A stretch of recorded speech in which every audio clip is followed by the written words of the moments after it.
At the family cookout, my sister got a gold bracelet while I got a used wallet still holding my brother's old receipts. Mom snapped, "Don't make this about you." I placed it back on the table, left before sunset, and by breakfast, those receipts had ruined the whole party. My name is Ellis Whitmore. I am 29 years old.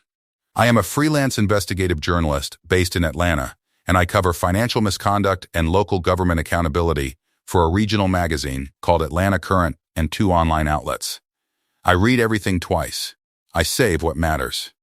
I have been doing both of those things since I was a teenager with a spiral notebook and a habit of writing down things that seemed important before I understood why they were important. The why usually arrives later. The noting happens first. The cookout was the last Saturday in June. Hot the way Atlanta gets hot in late June, the air thick and pressing even in the shade under the oak tree. The kind of heat that makes the ice in the coolers go fast and makes everyone slightly slower and slightly more honest than they planned to be.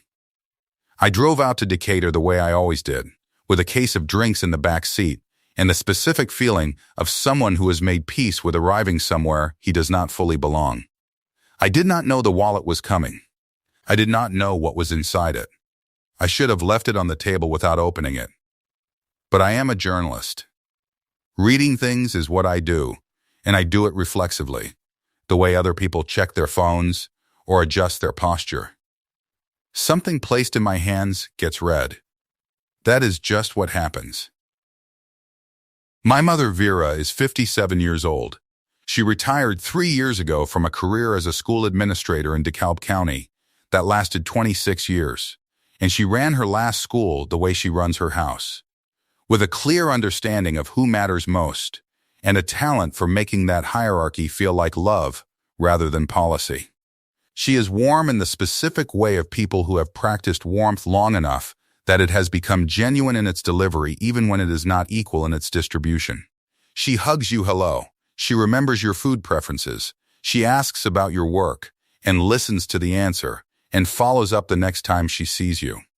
She also keeps a very precise internal ledger of contribution and presence and proximity, and that ledger informs decisions she makes with complete confidence and zero transparency.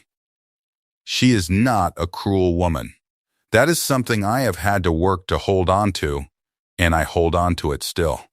Because the alternative is a simpler story than what is actually true. She does not intend harm. She allocates attention and affection the way she allocated school resources when she was working, directing the most to where she perceives the most need and the least to where she believes there is the least crisis. The assessment is not malicious. It is just wrong. And it has been wrong long enough that the wrongness has accumulated into something that now sits in a bank transfer record and a group chat thread and a used wallet that was not cleaned out before it was given as a gift. She has decided, somewhere along the way, that I need the least, that I am fine, that Ellis is always fine. I have spent 9 years earning that assessment, and I do not entirely blame her for holding it. I just wish it had not cost me what it has cost me. My father, Roland, is 61. He is a semi-retired plumber who still takes jobs when he wants the money or when a neighbor calls and he cannot say no to a neighbor. And he is a good man in the specific way of men who fix things with their hands and have built their identity around the fixing. He does not like things that cannot be repaired with the right tool, applied with enough patience. And he has spent his whole life developing patience with physical problems and almost none with emotional ones. He is reliable and quiet and fair in the ways he is paying attention to, and he has blind spots in the shapes of the things he loves too much to look at, with the full attention he gives a broken pipe or a bad joint. Cody is one of those blind spots. June, to a lesser extent, is another. And I have spent 29 years being the thing he assumes is fine, because nothing visible is leaking. My brother Cody is 33. He sells commercial gym equipment for a regional supplier out of an office in Midtown and makes decent commission and spends most of it on things that signal success to other people.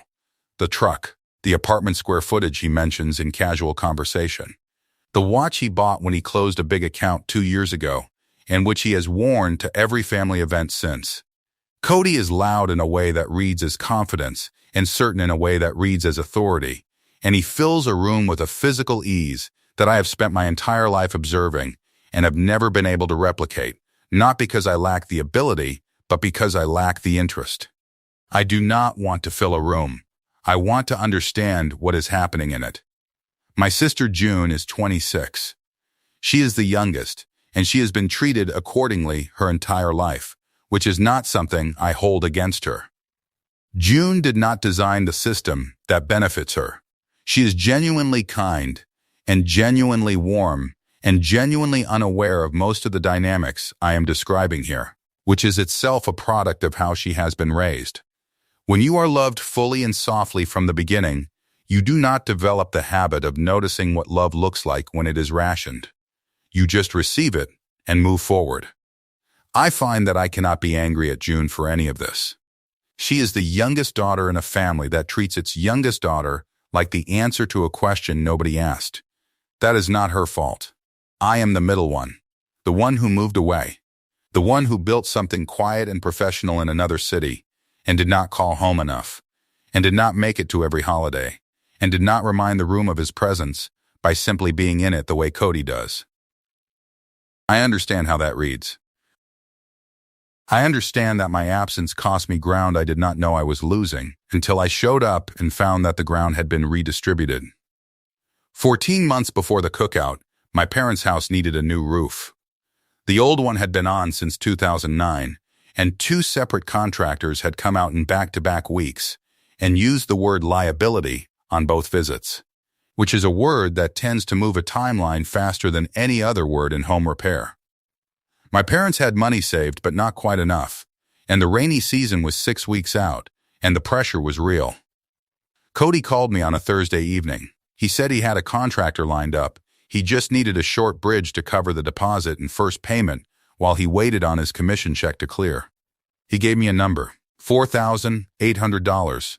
He said 60 days and he would have it back to me. I transferred it from my personal checking account the following morning.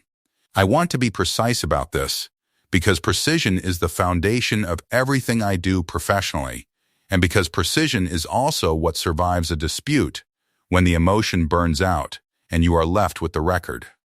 I transferred $4,800 from my personal checking account to my brother's account on a Friday morning in April, and the memo line said, "Roof, per your request."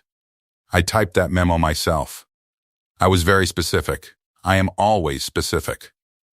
He said 60 days. He did not pay me back in 60 days. I noted this without saying anything. 90 days passed. I noted that too. At 6 months, I asked twice, once by text, the record of which I still have, and once by phone, which I noted in my journal because I note conversations that involve money. Both times he said next month. Both times I let it go, because the amount was real and the relationship was the kind that I had spent my whole life treating as more important than money, and every time I chose the relationship over the money, it cost me in a way that accumulated quietly over the years into something I am still calculating. That December, 14 months after the roof was paid for, my mother organized a moment at the Christmas dinner table. She said she wanted to take a minute to acknowledge Cody.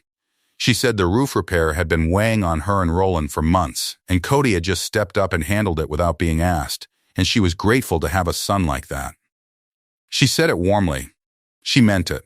She was thanking him for something he had done with my money. I almost said something. The words were in my mouth, and my fork was in my hand, and I looked across the table at Cody, and he caught my eye for 1 second. Exactly 1 second. And then he looked at our mother and smiled the way he smiles when he is receiving something he expected. I looked at my plate. I stayed quiet.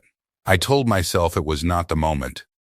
I told myself $4,800 was not worth the cost of what that conversation would have done to that dinner table. Then, Cody said the thing. He set his wine glass down and leaned back a little from the table. The posture of a man preparing to say something he has been holding for a while and has now decided the moment is right for. There was nothing strategic about it. That was what made it worse. He was not performing generosity. He had simply decided that generosity was what the room was waiting for, and that he was the one to provide it. He said, "Glad we got it sorted before the cold came in. I took care of it myself." That's what family does. The table reacted the way the table always reacts when Cody says something that confirms what the table already believes about Cody. My aunt said, "That's Cody." My father nodded. My mother reached over and put her hand on his forearm. I kept the bank transfer record, not as a plan, not as a weapon.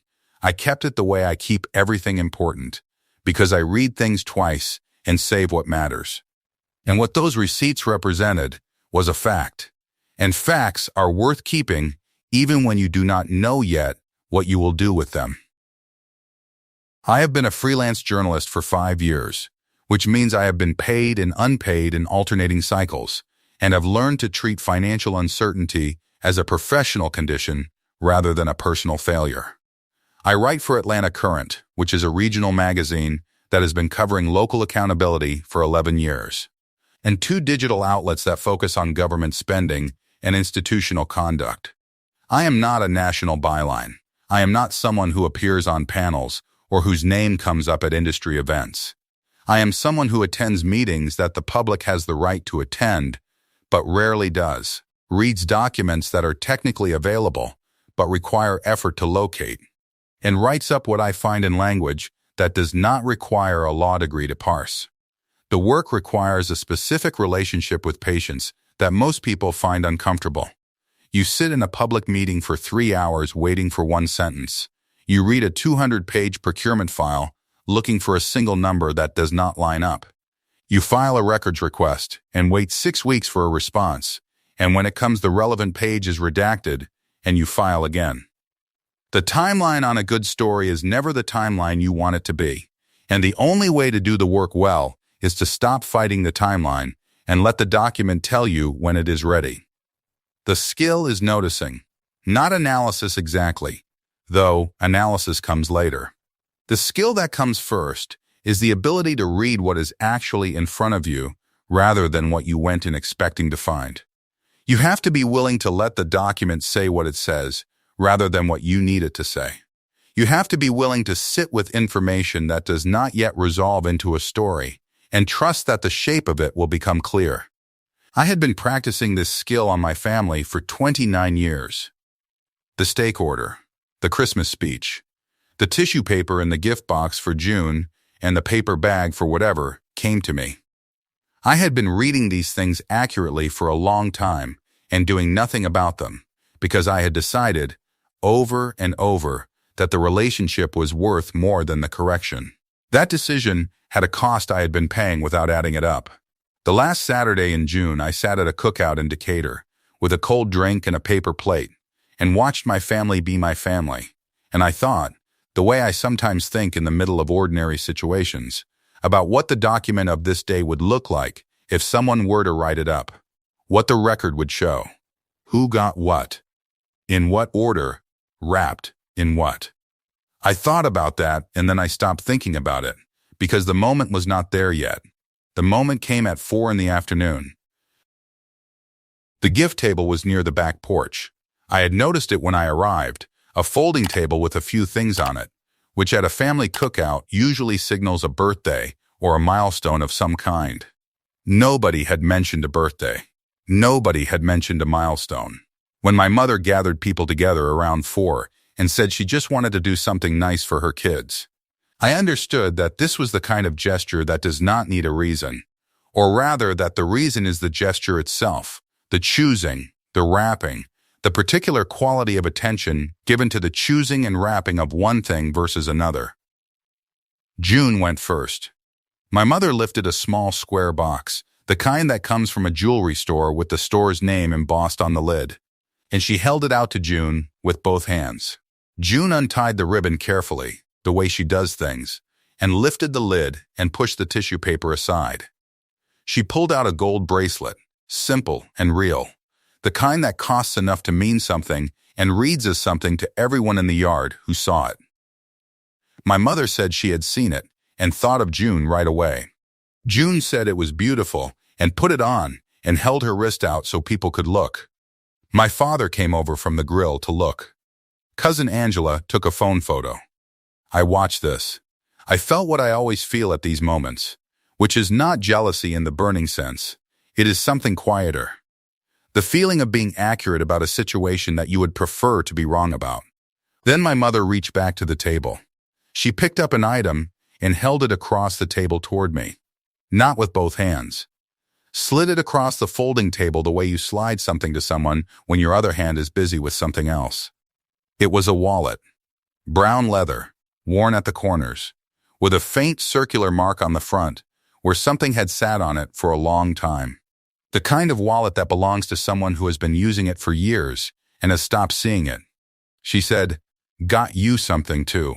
I picked it up. The leather was soft with age, the particular softness that comes from years of another person's hands pressing the same fold again and again until the crease becomes permanent. A worn wallet has a specific weight to it, denser than a new one somehow, weighted by accumulation. I turned it over. The circular mark on the front was from a bottle or a cup, something that had sat on it for months. I opened it. 3 receipts, folded and refolded, soft at the creases. I unfolded the first one.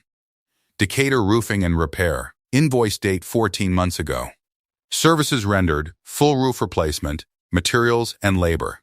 Total, $3,200. Account charged, E. Whitmore, that is my initial. That is my last name. I unfolded the second receipt. Same contractor. Materials deposit paid 1 week before the main job. Amount, $1,400. Same account name. Third receipt. Final inspection and cleanup fee. Amount, $200. Same account name. 3 receipts.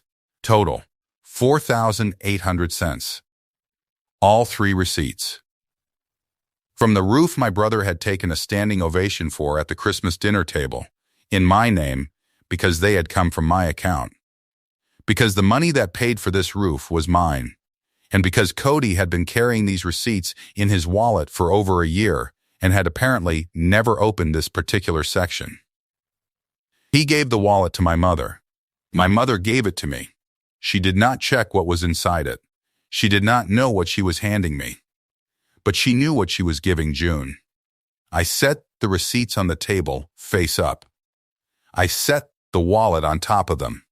I looked at my mother and I said, "Mom, I paid for this roof.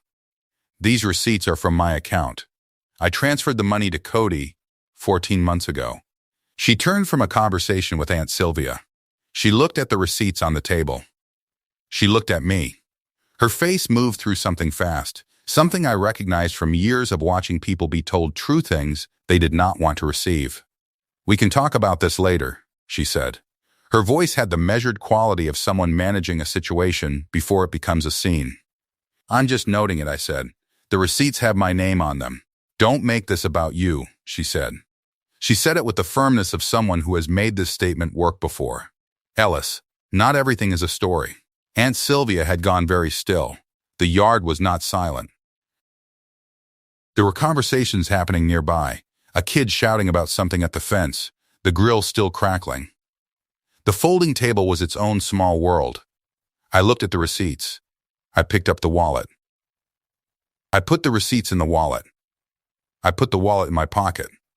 I said, "Have a good evening," and I walked through the side gate. 4 minutes in the car before I started the engine. Not because I was too upset to drive. Because I was thinking in the structured way I think when a document has just told me something, and I need to understand what I am going to do with it. I had 3 receipts in my pocket, all bearing my name, from a job my brother had publicly accepted credit for in the family group chat in December. I had a bank transfer record on my phone showing I had sent him the money. I had a memo line that said, "Roof, per your request." I almost texted Cody right then. I had his contact up and everything ready. Then I thought about what that conversation would look like in the best case and in the worst case, and in neither case did it produce anything I needed. What I needed was already in my pocket. I took out the receipts. I photographed each one, front and back, close enough that the account name read clearly. I checked all 4 images on my screen the way I check images for a story, looking for anything that would make them difficult to reproduce, any shadow or angle that would let someone say they could not read it. They were clean. The account name was clear. The contractor name was clear. The date was clear. Then, I pulled up my banking app, scrolled to April of last year, found the transfer, $4,800. Payee, Cody Whitmore. Memo, roof, per your request. I screenshotted it. I called Theo Bashir. Theo is 31 and has been the photo editor at Atlanta Current for 3 years, and has the professional instinct of someone who has learned to assess an image in the time it takes most people to look at it once. I told him what had happened. He listened without comment until I was done. Then he said, "The account name reads clearly on all 3? E. Whitmore," I said.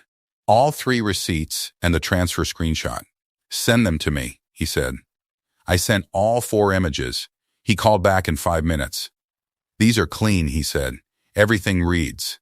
The contractor name, the dates, the account. What are you going to do?" "Send them to the family group chat," I said. A pause. "What are you going to say?" "1 sentence," I said. He said that was probably right. The drive back to Atlanta was 40 minutes on a Saturday evening with light traffic, and the 40 minutes felt like the kind of time that exists between 2 things, the event behind and the action ahead. The cookout was behind me. The group chat was ahead. Between them there was just the highway and the heat coming off the road, and the receipt photos already in my camera roll, and Theo's voice saying, "These are clean. Everything reads." The action did not require a lot of preparation. The action was 3 images, 1 screenshot, and 1 sentence. The preparation I had already done without knowing it, over 14 months of keeping the bank record. Over 5 years of learning that the document does not need editorializing. Over a lifetime of being the one in this family who reads everything twice. I drove back to Atlanta. Home at 8. Made dinner and ate it standing at the counter. Watched nothing. Went to my desk at 11:30 with a cup of water and my phone. The family group chat had been active all evening. Photos from the cookout. My mother had posted June holding up her bracelet in the backyard light. Cody had posted a photo of my father at the grill captioned, "The man, the myth, the legend." A cousin had shared a video of the kids running through the sprinkler. 14 people had reacted to Cody's caption with hearts and laughing faces. I scrolled up. I was looking for something specific, and I found it in 12 seconds. December 21st of the previous year. Cody, in the family group chat, "Glad we got the roof sorted before the cold. Took care of it myself.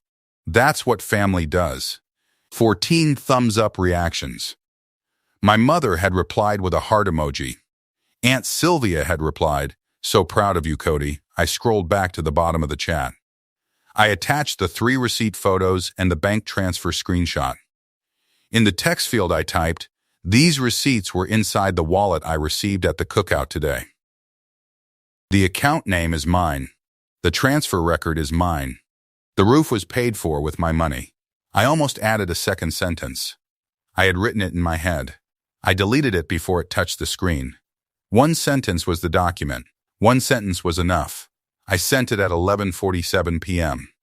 I closed my laptop and went to bed. If someone has ever handed you the evidence by accident, you already know what this moment feels like. Subscribe to Family Secret Tales. The breakfast scene is next, and you do not want to miss it. Here is what I had not planned. I had not planned for Cody's December message to be the one sitting directly above my photos in the thread. He had posted it 14 months earlier. The chat had been active since then, so his message was not at the top, but it was not buried either. And when you open the thread, looking for what had just come in at 11:47 p.m., you scrolled up maybe 20 messages to find it, and there it was. Cody's words, and then, directly below them, my receipts. His claim, and the document that answered it, placed there not by design, but by the simple fact that truth and lie tend to occupy the same thread when they live in the same family. I had also not planned for Aunt Sylvia to be at the breakfast table. She had stayed over. She does this sometimes when there is a cookout, because the drive back to Marietta is 40 minutes and there is always a guest room. I did not know she was staying. I found out later from her on the Sunday phone call when she told me about the breakfast. By 9 a.m. on Sunday, the group chat had 32 new messages. I read them at my kitchen table in Atlanta with coffee, the way I read source material, carefully and without the impulse to reply. Cousin Terrence, shortly after midnight, wait. Ellis paid for the roof? Aunt Sylvia, at 7:43 a.m., I am going to need somebody to explain this to me. Then a gap. 41 minutes. Nothing. Then Cody, at 8:24 a.m., this is being taken out of context. No follow-up from Cody. Nothing explaining the context. Nothing about what the correct context was. Another gap. An hour with no new messages. The breakfast I know from Aunt Sylvia. She called at 10:15 on Sunday morning, which is the time she calls when she has decided to tell you something and wants to get it done before the day moves on. Her delivery is direct. She gives you what happened and does not add commentary until she is sure you have the information first. She said it started normally. My parents, Cody and Sylvia, were at the table. Cody had stayed over. My mother had made eggs and biscuits. The coffee was on. Roland had the Sunday paper. The kind of morning that has happened 1,000 times in that house and usually ends with nobody saying anything important. My mother picked up her phone at some point while eating. She opened the group chat. Sylvia said she watched Vera's face the way you watch a face when you know something is in the phone that is going to rearrange the morning. She did not know exactly what it was yet. She had seen the late-night messages, the ones from Terrence and her own, but she had not processed the full picture until Vera showed the phone to Roland without speaking. Roland took the phone. He read it. He set it down on the table face up. He set his fork on the edge of his plate. He did not pick his fork back up for the rest of the meal. Cody was looking at his own plate. Cody, Roland said. One word. The way you say a name when the sentence is already inside it and you want the other person to feel the sentence before you say it. Cody said, I was going to pay him back. Sylvia said the table went quiet the way tables go quiet, when something has been said that cannot be taken back, and everyone is calculating the new configuration of the room. You told us you paid for it, Roland said. He was still looking at the phone on the table. He was working through something. You could see it. I handled the coordination, Cody said. Ellis helped out. The receipts have his name on them, Sylvia said, not yours. And the transfer says roof, per your request. That is not helping out. That is paying for it. Cody pushed his plate back. Just a few inches, the gesture of a man who wants to signal that he is done with this table, but is not ready to leave it. He said, that's not how it happened. How did it happen? Roland said. Cody did not answer. My mother set her phone face down on the table. She wrapped both hands around her coffee mug and looked at the mug and said, he had to go and make a whole thing out of it.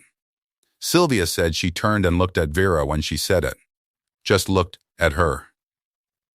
And then she said, Vera, that boy paid for your roof.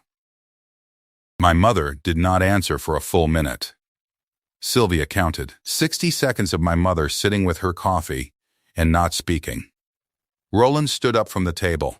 He carried his plate to the kitchen and set it in the sink, and then he came back and stood in the doorway between the kitchen and the dining room and looked at Cody.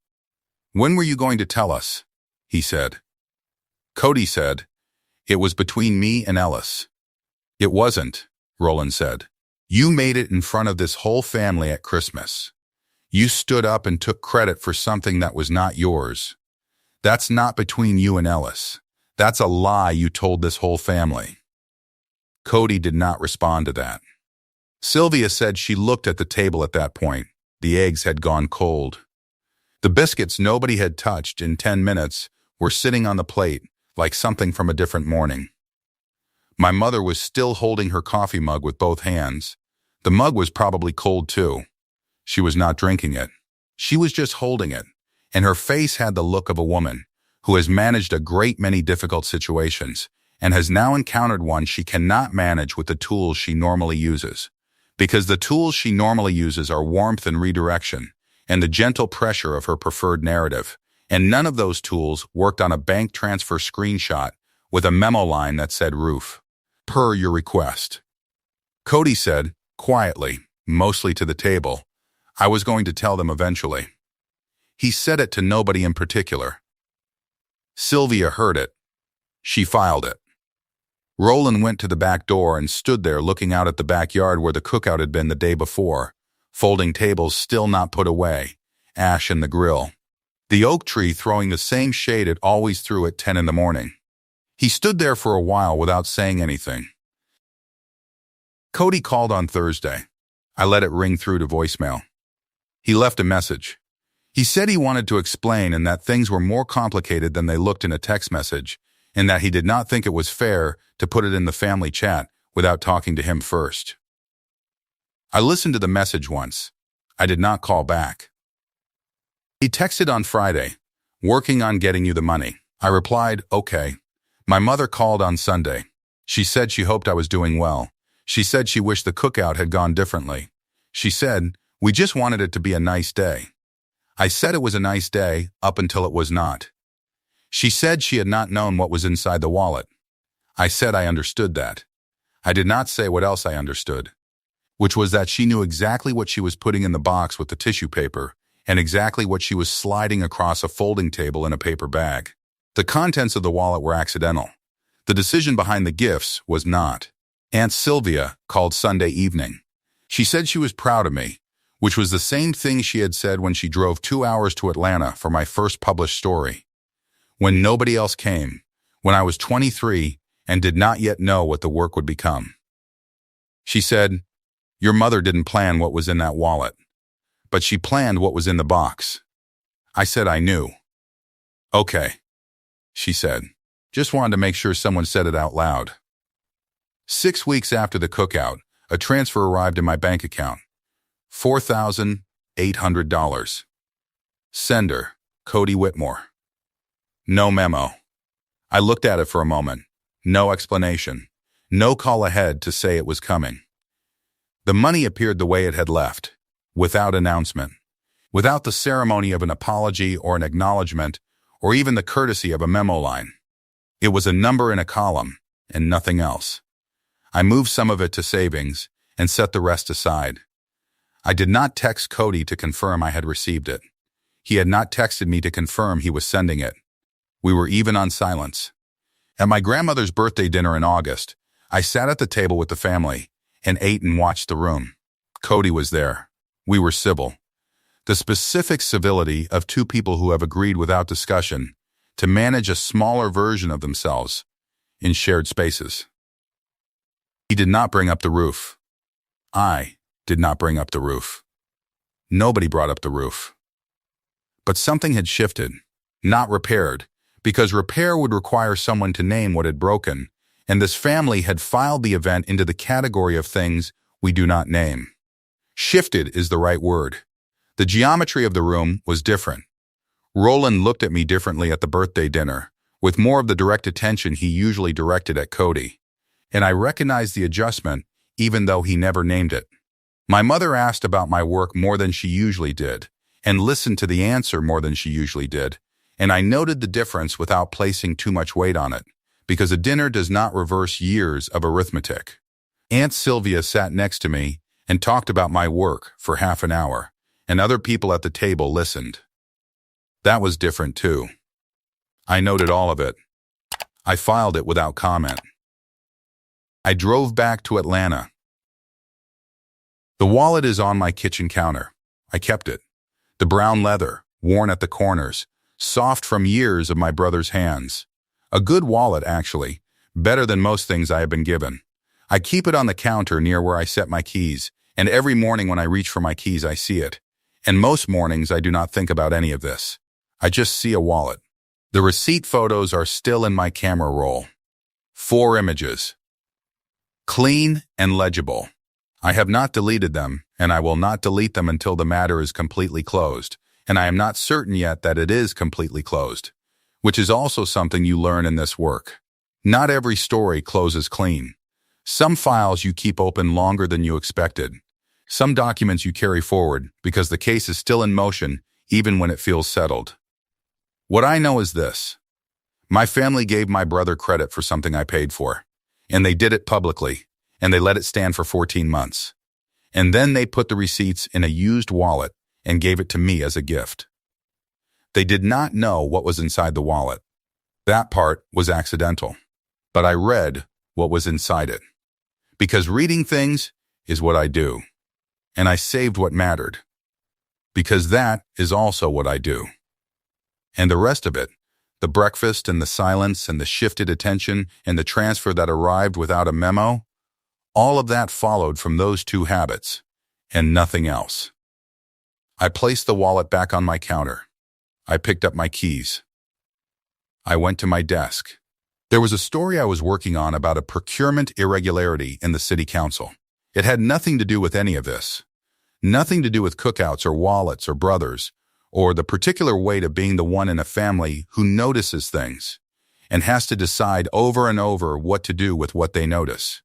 It was just a document about a number that did not add up and the patience required to show why it mattered. The same skills. Always the same skills. Read everything twice. Save what matters. Let the document say what it says. And when someone hands you the evidence without meaning to, because they did not check what was inside the thing they were giving you, because they were too certain of their own story to consider what the record might say about it, read that too. Read it carefully. Save the images. Send them when you are ready. And then open the next document and keep going. I opened the document and kept going. If this one landed, subscribe to Family Secret Tales and share it with someone who has been doing the work nobody clapped for. Drop your story in the comments. We read every single one,